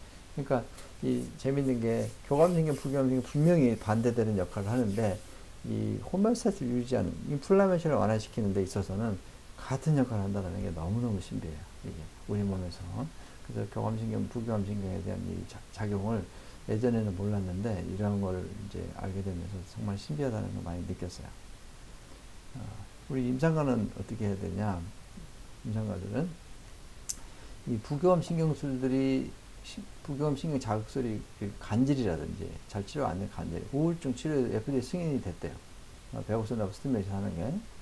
그다음에 우측 경부 미주신경을 자극하는 우측. 그 신부전에 효과가 있다는 거예요. 신부전에.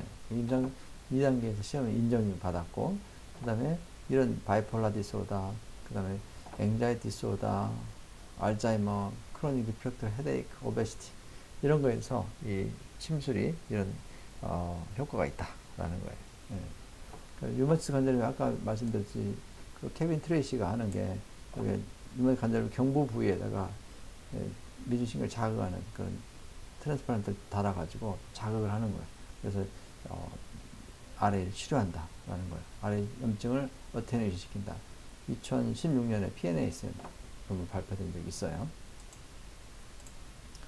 그러면 이제 근골격계 통증을 이제 일반적으로 그 여러 가지 치료법도 소개했고, 그런데 이제 우리 통증에 대한 그 기본적인 이론을 좀 지금까지 설명했는데, 이제 프랙티컬하게 우리 실제로 임상에서 어떻게 치료할 것인가, 그거를 이제 설명을 드리려고 그래요. 그 통증을 근거 있게 통증을 설명하는 그 기본 이론이, 예전에 제가 레지던트 때나 뭐 지금도 그러신 분들 많이 있지만, 항상 구조적인 모델로 설명을 하려고 그래요. 그러니까 우리 몸의 스트럭처에 구조적인 조직의 어떤 변화가 생겨가지고 통증이 올 거다. 그 대표적인 게 뭐예요? 디스크가 눌려서 아프다. 또는 뭐 연골이 닳아서 아프다. 이런 식의 그 논리예요. 근데 이 구조적인 모델이 그 적용이 되는 그런 환자도 있죠. 있는데 대부분 그런 경우는 어떤 경우냐? 갑자기 구조가 변해졌을 때 대부분 외상이에요. 외상. 뭐 심한 외상이든 가벼운 외상이든 외상에 의해서 티슈가 인저리가 생겼을 때, 그때 통증이 오는 게 기본적인 구조적인 모델로 적용할 수 있는 거고요. 만성적인 그 구조적인 변화가 있는 경우는 통증이 없어요. 예를 들어 볼까요? 종양, 여러분들 종양이 증상이 있어요? 초기에 없잖아요. 이게 굉장히 다른 데를 세게 뭔가 인베이전 해가지고 막 신경을 자극하는 거 아니면 통증이 없어요. 그러니까 막 그 식이췌장암 같은 경우는 굉장히 커져도 구조적으로 변화가 됐어도 통증 없이 지내다가 말기가 돼서야 알게 되는 그런 경우가 많잖아요. 또 신경이 눌린다? 신경이 눌린다는 걸, 제가 지금 의자에 앉아가지고 강의하고 있는데 오래 이렇게 앉아있으면 사이트 있는 거 계속 눌리는데 엉덩이 안 아파요. 다리가 저리거나 그런 것도 아니고. 근데 어떤 사람은, 오늘 왔던 환자인데 앉아있지는 못해요. 눌리면 아픈 거예요. 그러니까 어떤 사람은 눌려서 아픈 사람이 있고 안 아픈 사람이 있는데, 아픈 사람은 그 신경 자체가 비정상으로 바뀐 거예요. 정상적인 신경은 눌러도 안 아픈 거예요. 물론 누르는 것이 이스케미아가 올 정도로 인저리를 정도 누르면 당연히 아프죠. 그건 인저리니까. 근데 그게 아니고 그냥 그 보통 컴프레션으로는 안 아픈 거예요. 그러니까 컴프레션, 우리가 그 메카니컬 스티뮬레이션이라고 그러는데, 메카니컬 스티뮬레이션에서 일반적으로 반응을 안 해요. 통증이 없는 거예요. 또 곱추 있잖아요. 곱추 카이퍼시스. 척추가 90도로 꺾였잖아요.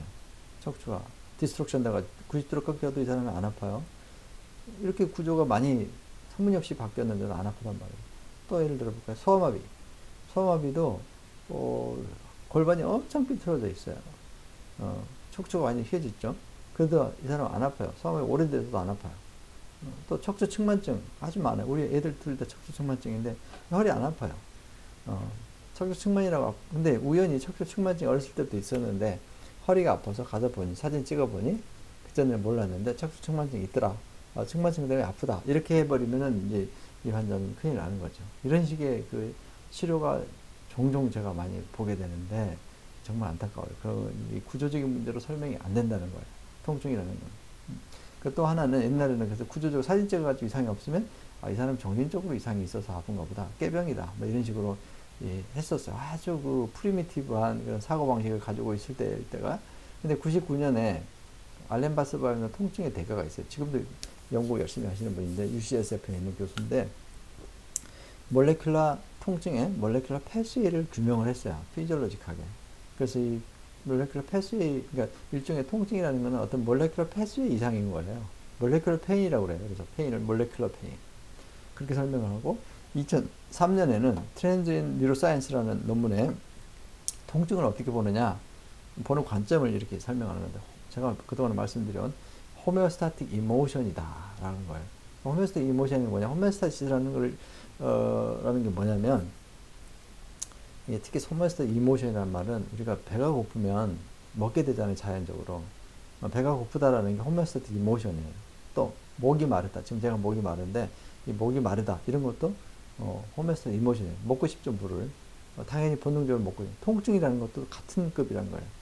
그러니까 우리 몸에 어떤 호메오스타시스의 변화가 생겨서 통증이라는 시그널을 주는다는 거예요.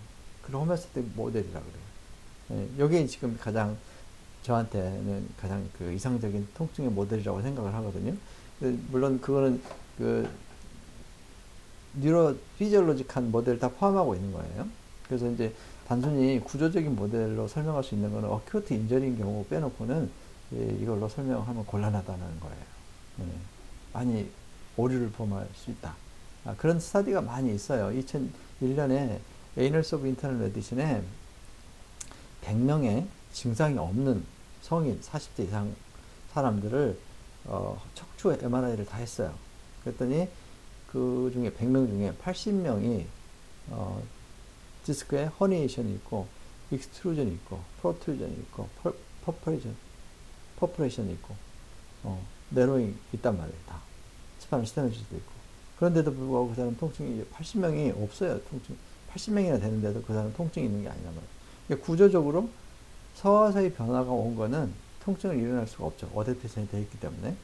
그래서 기본적으로 통증이 생기는 거는 단순 구조의 변화가 아니라 이렇게 이제 인절이나 염증이 생겼을 때 노시셉티브 페인이라 그러죠. 그러니까 신경 자체에 문제가 생겼을 때, 신경 자체에 인절이가 있으면 당연히 뉴로패시브 페인이라 그러고, 신경의 기능에 이상이 생겼을 때, 기능이 이상이 생겼을 때 이런 결과가 오는 거예요. 기능이 너무 예민해져서, 특히 페리페럴 노시셉타가 예민해지면 페리페럴 센시테이션이라고 그러고, 페리페럴 센시테이션 되면 노시셉타가 쉽게 스트레스 홀더가 낮아져가지고 액션 포텐셜이 쉽게 제너레이션 되기 때문에 자꾸 노이즈 시그널이 생기는 거죠. 그러면 그걸 가는 그 시그널에 의해서 노시셉터 자체가 subsamp CGRP를 분비하기도 하고, 또 그 시그널이 가서 머슬에 만약에 가게 되면 머슬이 컨트랙처가 일어나요. 컨트랙처. 그럼 머슬이 한쪽이 컨트랙처가 일어나면 어시메트리가 일어나죠. 그 어시메트리예요. 머슬 디스크레펀시라고 그래요. 그 다음에 뉴런 자체가 페리페럴 노시셉터가 아니라 뉴런 자체가 센시티제이션 되면 센트럴 센시티제이션이라고 그러죠. 이런 현상이 신경의 변화가 왔을 때 통증이 오는 거예요. 요거를 잘 이해를 하셔야 통증에 대해서 자꾸 이렇게 이제 허리 아프면 무조건 디스크나 스파이널 스테노시스로 고정이 돼버리고, 또 무릎이 아프다 그러면 무조건 연골이 닳아서 또는 손상이 있어서 아프다라고 이렇게 픽세이션 돼버리는 사고를 하지 않아야 되고요. 만약에 그런 구조적인 문제로만 생각하게 되면 자꾸 칼을 대고 싶어지는 마음이 생기죠. 그래서 수술을 하게 되는데, 통증을 수술 안 해도 될 환자가 너무너무 많은데, 수술로서 해서 좋지 않은 결과가 온 사람이 너무너무 제가 많이 보고 있기 때문에, 그건 좀 통증에 대해서 공부를 좀 더 깊이 생각해 봐야 될 것 같아요. 그래서 이 지금 입맛이라는 지금 항상성을 조절하는 그런 항상시키는 그런 치료법에 대한 기본적으로 책이 이 바이오메디컬 아큐펑처 포 페인 매니지먼트라는 이 책을 쓴 사람이 있는데, 이 책에 이제 굉장히 프랙티컬해요. 윤따오마라는 사람이 있어요. 중국계 미국인. 근데 이름이 사실은 생긴 거는 동양인이지만 미국 사람이고요. 이 사람은 그 뉴로사이언티스트예요. NIH에서 22년 동안 뉴로사이언스를 연구했던 사람이고, 나와서 자기 동생인지 모르겠어요. 동생인지 자매님은 밀라 말하는 차이니스 아큐펑처리스트하고 둘이 머리를 맞대가지고 신경해부학적인 거하고 동양에서 말하는 혈자리하고 비교를 해가지고 그 포인트를 찾아낸 게 이제 입맛의 호메스트 포인트고요. 그 다음에 여기서 나오는 뉴로피지올로직한 메커니즘을 제가 그동안 설명했던 그 메커니즘을 그 브레인 MRI, 펑셔널 MRI를 통해 가지고 어디에서 어떻게 치료가 간다는 거를 이제 그림으로 사진으로 MRI 사진으로 보여준 분이 우리 한국 사람 조장희 박사라고 아주 유명하신 분 있죠. 조장희 박사. 제 친구의 스승이에요. 아주 지금은 연세가 많으셔서 은퇴하셨지만 같은 길병원에서 뇌강 연구소 소장님을 하셨어요. 근데 이분은 물리학자예요. 핵물리학자. 그래서 MRI를 개발하신 분이에요. 이 책에 그런 이론적인 거 실려 있고, 그림도 실려 있고, 또 나아가서 이 스포츠 인저리 참 안타까운 게, 스포츠 인저리 많잖아요. 골프나 축구나 이런 인저리가 많은데, 메이저 인저리는 서지컬한 그 어떤 커렉션이 필요한 경우가 있죠. 뭐 골절 같은 건 당연히 그래 필요하고요. 아주 굉장히 인저리가 눈에 보이게 크로스하게 심한 경우는 서저리가 필요할 수 있는데, 대부분 스포츠 인저리가 마이너 인저리고 통증이 심한 거고 허리 아프고 뭐 무릎 아프고 이런 것들은 이 치료법으로 아주 기가 막히게 치료할 수 있어요. 대표적으로 지금 그 고생했던 환자 누구냐면 스포츠 선수들이 타이거 우즈죠. 무릎이 뭐 수술 몇 번 하고 허리도 수술 몇 번 해가지고 완전히 한동안 운동을 못 하고 그랬죠. 근데 사실 이 치료를 하면 굉장히 그 인절이 전혀 없이 바로 회복시킬 수 있어요. 제가 그 예를 들어 보면 우리 아들이 농구를 좋아하는데, 그 학교 다닐 때 농구하다가 몸싸움 하다가 이렇게 점프하고 그러잖아요. 점프하다가 내려오면서 자세가 좀 안 좋아가지고 헛디뎌가지고 발목 앵클 인저리를 받아. 앵클 스프레인. 앵클 스프레인이 되면은 그 리가멘트 인저리가 생기기 때문에 거기에 출혈이 생겨요. 그래서 파랗게 멍들어가지고 집에 오는데, 제가 오면은 거기를 인저리가 있지만 거기를 치료하는 게 아니라 페로니얼 머슬이랑 안테티비얼리스 머슬 쪽을 이 치료법을 하면 그 다음 날 와서 또 운동해요. 근데 만약에 이런 치료를 안 하고 앵클 인저리라고 해서 스플린트를 대고 있으면 한 3개월 동안 여기 스플린트 대고 다니면서 하면은 머슬이 다 굳어져요. 그 힐링도 모빌리티가 많이 떨어져, 힐링이 돼도. 그래서 발목이 움직이는 게 굉장히 리미티드 생기고요. 그래서 우리 아들이 여러 차례 그걸 인저리를 자꾸 받아가지고 제가 치료를 그때그때마다 해줬는데, 클러치를 하고 집에 오면 제가 치료해서 바로 클러치를 버리고 그 다음날 가서 또 운동할 수 있도록 할 수 있는 치료법이에요. 그러니까 스포츠 인저리에 아주 유용한 치료법이라는 것을 좀 말씀드리고 싶고요. 이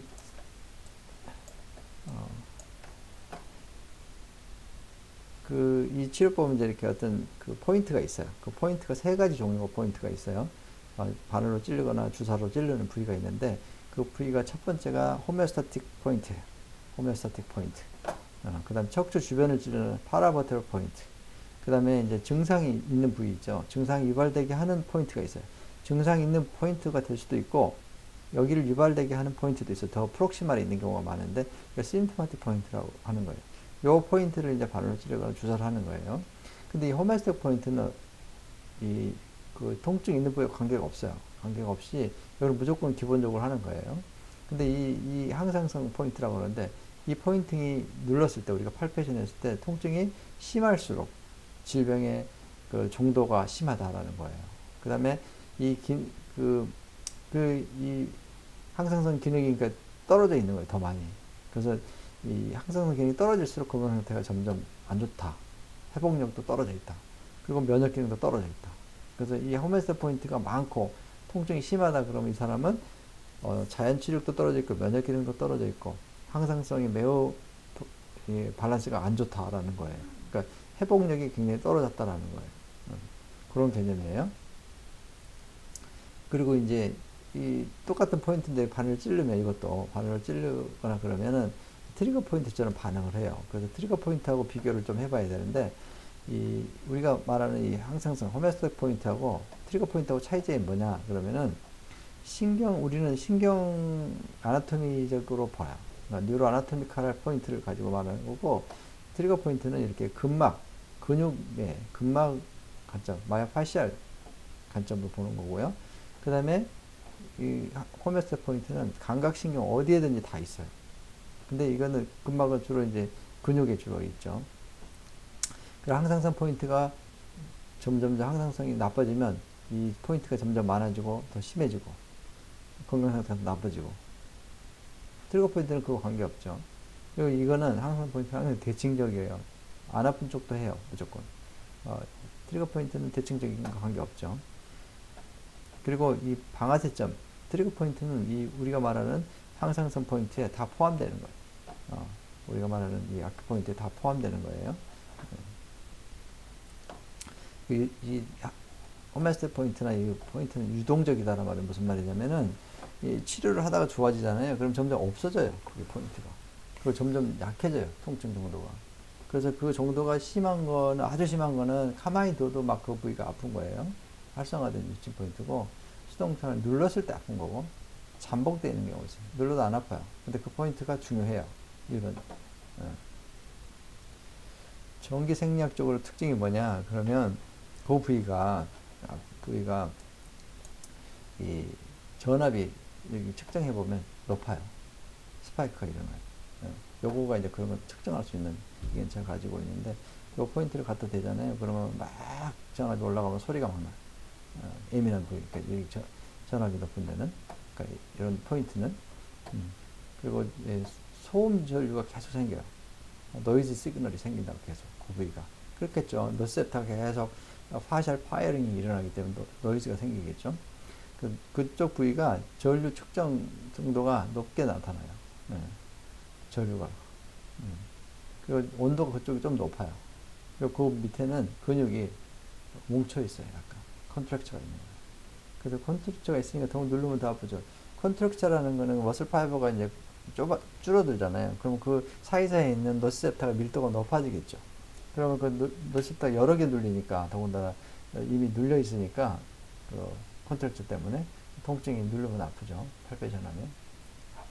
그리고 이 그 호메오스타틱 포인트를 개수를 정량화할 수 있어요. 이 사람 상태를 정량화한다는 게 무슨 뜻이냐 그러면 레디엘 러브에 이게 있어요. 이게 호메오스타틱 포인트가 이렇게 있는데 2cm 간격을 이렇게 눌러보는 거예요.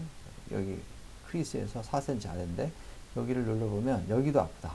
또 여기도 아프다. 여기도 아프다. 여기도 아프다. 그러면 네 군데가 다 아프다. 그러면 이 사람은 굉장히 심한 사람이에요. 사페누스 너브도 마찬가지인데 여기서 눌러보면 네 개가 다 아프다. 그러면 양쪽이니까 8개, 8개죠. 그럼 16개잖아요. 16개 중에서 아픈 개수가 이렇게 4개 이하다. 그러면 A 그룹. 5개, 8개면 B 그룹. 그 다음에 9개에서 12개면 C 그룹. 그 다음에 13개 이상이면 D 그룹이라고 나눠요. 그래서 A, B, C, D 그룹에 따라서 환자의 외우가 다르고 치료의 경과가 다른 거예요. 그래서 A 같으면 치료가 금방 돼요. 몇 번만 하면 치료돼. 몇 번만 하면 되냐? 그러면 횟수 4번에서 몇 번? 8번. B는 좀 더 많이, C는 좀 더 많이, D는 좀 더 많이 치료해야 되는 거예요. 그리고 또 빨리 치료가 되는 거고, 그 그룹에 따라서 치료하는 예후가 이거를 알 수가 있는 거죠. 그 근육이 뭉쳐있다. 컨트럭처가 왜 오느냐? 이제 트리거 포인트 블로킹 많이 하시는 분은 트리거 포인트에 대해서 이론적으로 이것도 그걸 설명할 수 있는 거예요. 사실 트리거 포인트 이론이 조금 저는 잘 이해가 안 되는 부분들이 있는데 이 이론을 잘 보면 트리거 포인트가 왜 생기는지 알 수 있어요. 이거 보면은 근육 섬유가 마이크로 인저리가 생기잖아요. 그러면 이 안에 있는 근소포체랑이 뭐냐면 사이코플라즈믹 레티큘럼이에요. 레티큘럼. 거기 칼슘이 저장되어 있잖아요. 칼슘이 근육이 수축하려면 칼슘 사이토플라즈믹 레티큘럼에서 릴리즈가 되죠. 그럼 액틴 마요신에 이렇게 수축하면서 칼슘 이온이 딱 붙어가지고 수축이 되는데, 그러면 이온이 되려 그러면 칼슘 이온이 떨어져 나와가지고 다시 이 근소포체로 다시 업테이크가 돼야 되는데, 업테이크가 될 때 ATP가 필요해요. ATP. 에너지가 필요한 거예요. 근데 인저리를 받아가지고 칼슘이 릴리즈가 됐잖아요. 그럼 계속 릴리즈가 되버리면 계속 단축하고 있죠. 그 단축하고 있으면은 이스케미아가 오는 거예요. 이스케미아. 계속 단축이. 이스케미아가 혈액순이 떨어지잖아요. 그럼 에너지가 공급이 안 되죠. 이스케미아가 있으니까. 그럼 에너지 공급만 ATP가 부족하니까 업테이크 못하니 계속 수축해 있는 상태가 되는 거죠. 그럼 계속 수축하고 있으면 계속 에너지가 더 필요하게 되죠. 대사량이 증가돼요. 그러다 보면 에너지가 계속 공급이 안 되는 대사가 계속 필요하니까 위기, 크라이시스가 생기는 거예요. 그게 악순환이 일어나는 거예요. 계속.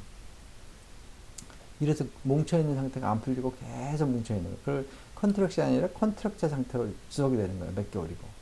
근데 이걸 풀어주지 않으면 계속 뭉쳐있죠. 그러니까 그 오랫동안 뭉쳐있으면 어떻게 돼요? 우리 몸에 어시메트리가 오는 거예요. 한쪽이 더 많이 뭉치게 되면 어시메트리가 생기는 거예요. 그러니까 몸의 자세가 나빠지는 거예요. 이제 침을 찌르게 되면 이제 이 에너지 크라이시스를 끝을 낼 수가 있다라는 거예요. 찌르게 되면 커런트 인저리가 생기고, 타인 인저리가 되면 바로 일렉트릭 포텐셜이 생기잖아요. 여기서 포텐셜이 생기면서 바로 릴렉세이션이 일어나면서 또 브리딩이 되니까 헬스판이 나오고 뭐 크로스 팩터들이 막 나와가지고 힐링 프로세스가 일어나고요. 그래서 브리딩과 커런트 인저리를 통해서 이런 그 효과를 내는 거, 힐링 프로세스로 데미지 티슈 리제너레이션 되고 이런 게 일어날 수 있다. 안티인플라메이션 액션이 생긴다는 거죠. 찌르는 것이 치료에 많이 도움되는 메커니즘이고, 우리가 프라이머리 호메오스타틱 포인트, 여기 그림이 이렇게 나오죠. 여기 앞에서 보면은 수프라오비탈, 여기 수프라오비탈 눈꺼풀 있는데, 그 다음에 인프라오비탈은 트리제미널 러브가 나오는 부위예요. 트리제미널 러브가. 그 다음에 레트럴 팩토럴리스, 여기. 그 다음에 사페누스 안쪽에. 그 다음에 여기 컴먼 페로니아 피블라, 여기 족삼력 같은 거예요. 여기. 그 다음에 티비아, 안테리어 티비아 여기 안쪽에. 앵클 말레우스에서 8cm 위, 메디얼 쪽에. 이게 엄지발가락하고 두 번째 발가락 사이에 있는 디피블라 페로니아. 그 다음에 그레이트 오시피탈, 그레이트 오리큘라, 그 다음에 트라페치우스 어세서리, 도살 스카플라 여기 앵글에서 1cm 위에, 그 다음에 인프라스피라투스, 그 다음에 T6 T7. 그 다음에 여기 팔꿈치에 있는 거 라테랄 안티큐비탈 쿠타니어스 딥 라디알. 그 다음에 여기는 이제 L2, L5, 그 다음에 슈페로글루티알, 미디로글루티알, 그 다음에 슈퍼피셜 레디알, 그 다음에 이쪽에 파시알 아타, 일리오티비알, 퍼플리티알, 슈랄러. 이런 부위가 프라이머리 호메오스타틱 포인트예요. 이 서피스 아나토미를 잘 아셔야 되는데, 이 부위를 기본적으로 이제 반을 찌르는 부위예요. 세컨다리는 좀 심해진 사람들이 이런 부위가 이제 막 누르면 아픈데, 이거는 몰라도 돼요. 이거는 이런 부위가 있다. 토셔리도 있어요. 그러니까 아주 심한 사람은 이런 데까지 다 예민해져 있어가지고 다 아프다 그래요. 대부분 사람들이 이런 데 많이 아프다고. 통증을 치료하는 실제적인 방법은 뭐냐면, 아주 프랙티컬한 방법인데, 이 치료를 하면 항상성 능력을 좋아지게 한다. 음양의 조화를 이루게 한다. 부작용이 없어요. 내추럴 힐링 포텐셜을 좋아지게. 왜냐하면 소마틱 티슈를 자극함으로써 콜리너직 안티플라메토리 패스웨이, 아까 세 가지 패스웨이를 활성화시켜서 내 몸에 안티플라메토리 액션이 생기게 하니까 자연 치료력이 좋아지는 거죠. 그 다음에 질병이 그 원인적인 염증을 좋아지게 하고, 증상도 완화시키고, 원인과 증상을 다 동시에 치료한다. 우리가 약은 원인과 증상을 다 치료하는 건 아니잖아요. 이 치료법은 또 이게 단순하고 심플해요. 리프로듀시블하고 프레딕티브해요. 예견이 가능. 하나의 프로토콜로 치료한다. 요 그림은 이제 각각 부위들이에요. 요 이렇게 부위들인데, 요 부위는 이제 한번 해박을 한번 쭉 보시면 되는 거고, 인프라오비탈, 수프라오비탈, 그 다음에 그레이트 오리큘라, 그레이트 오시피탈, 어세서리, 그 다음에 안티큐비탈 여기, 안티브라키알, 그 다음에 딥 레디알, 그 다음에 여기 슈퍼셜 레디알, 합곡이라고 그랬죠, 합곡. 그 다음 도살 스카플라, 여기, 이프라스피나투스, 인피리얼 글루티알, 일리오티비알, 슈페리어 글루티알, 퍼플티알 양쪽, 사페누스, ST36이라고 해서 이게 이제 페로니알, 이게 아주 중요한 부위죠.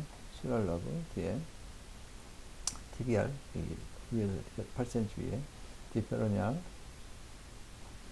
T7, T6, L2, 5cm, L5, 2cm, 슈페리어 앵글이죠. 예. 크루니알 이쪽 위에, 슈페리어 크루니알. 척추 주변에 이제 파라버테블 포인트가 있다 그랬잖아요. 그걸 찌르면은 말초 척추신경을 탈감작시킨다. 그 다음 그 목 등 근육을 이완시켜서 스파이널 러브들 조이는 거를 좀 경감시킨다. 그 다음에 이제 심파스틱 그 트렁크들 있잖아요. 자율신경의 균형을 회복시킨다라는 걸 파라버테블 포인트를 줬을 때, 이 소마틱 너브의 그 세그멘탈에 이렇게 어떻게 장기들이 이노베이션 하고 있는지를 잘 나타내주는 표예요. 그래서 많은 소마틱 그 페인이 이렇게 연결되어 있기 때문에 장기에 내장 비서럴 organ에서 오리진 한다라는 거예요. 외상이 아닌 경우는. 치료 효과는 즉각적으로 나타나는 경우도 있고, 누적 효과가 있는 경우도 있고, 참 있다가 효과가 나타나는 경우도 있어요. 프로토콜은 간단해요. 이렇게. 이 솔루션을 써서 저는 이제 그 드라이 니들로 써도 되는데, 제가 그것도 해보고 이것도 해봤는데, 이걸 썼을 때 가장 효과가 좋아요. 스탠다드는 뭐냐면, 호메오스타틱 포인트는 그대로 하는 거예요. 그럼 누구나, 어떤 부위에 통증이 있거나 말거나, 그 다음에 파라버테블도 그 통증이 있는 부위에 너브 이노베이션이 해당되는 파라버테블 포인트를 찌르는 거고, 그 다음에 이제 이거는 이제 개인적인 환자에 따라 달라. 심토마틱 포인트. 예를 들어 손가락이 아프다 그러면은 익스텐션 머슬 쪽 여기를 하는 거예요. 여기를. 이거는 뭐냐면 이제 제가 이제 디스크 환자를 치료하는 건데, 디스크 환자를 무조건 수술을 많이 하게 되는데, 수술하지 않고도 치료할 수 있는 방법을 제가 이제 에피드럴 블록을 하는데, 에피드럴 블록하고 매니플레이션하고 이 신경치료, 제가 말한 입마스 치료를 하게 되면 디스크 환자는 정말 3번만 딱 하면 아주 완벽하게 치료가 됩니다. 안 되는 경우는 거의 못 봤어요. 제가 디스크 환자들 개업하고 있을 때 많이 봤는데 아주 효과가 좋고, 제가 이걸 한번 간단하게 에피드럴 블록을 어떻게 하는지 보여드릴게요.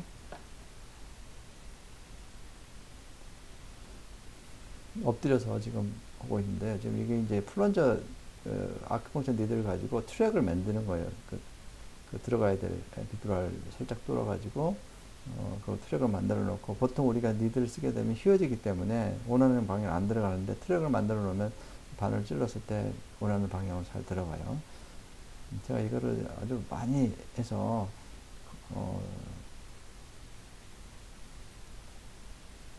에피두랄 굉장히 복잡하게 막 이렇게 수술방에서 하고 그러는데, 저는 이렇게 간단하게 할 수 있어서 환자들한테 상당히 부담 안 주고 부작용도 없이 할 수 있어요.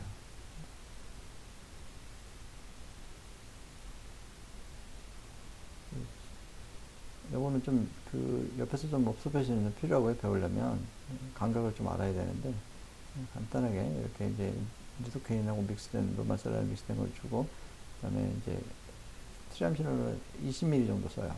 저는 20ml 리도케인을 믹스해가지고 화우서에 집어넣고, 또 한번 그걸 충분히 퍼지도록 리도케인하고 로마셀라 믹스를 여기서 리도케인을 용량이 컨센트레이트 높은 거 용량을 많이 쓰게 되면 리도케인 부작용이 생기기 때문에 굉장히 그 다일리션해서 씁니다. 2배 이상 다일리션 해가지고 cc는 한 10c 총 10c 정도 들어가는데, 다일리션 하기 때문에 부작용이 별로 없어요. 그냥 온액으로 그냥 쓰게 되면 리도케인 때문에 혈압이 떨어지거나 막 그럴 수가 있어요. 끝입니다. 이렇게 간단하게 이렇게 하면 한 10분 동안 이렇게 눕혀놓고 있다 보면 이제 문제 없으면 그냥 집에 가도 돼요. 간단하게. 이 정도로 제가 이제 통증의 일반적인 이론하고 거기에 대해서 어떻게 적절한 치료가 어떤 것들이 있는지 살펴봤고, 제가 제일 좋아하고 잘하고 있는 치료법, 가장 제가 아이디어하다고 생각하는 치료법에 대해서 간단하게 제가 살펴봤습니다. 이상입니다.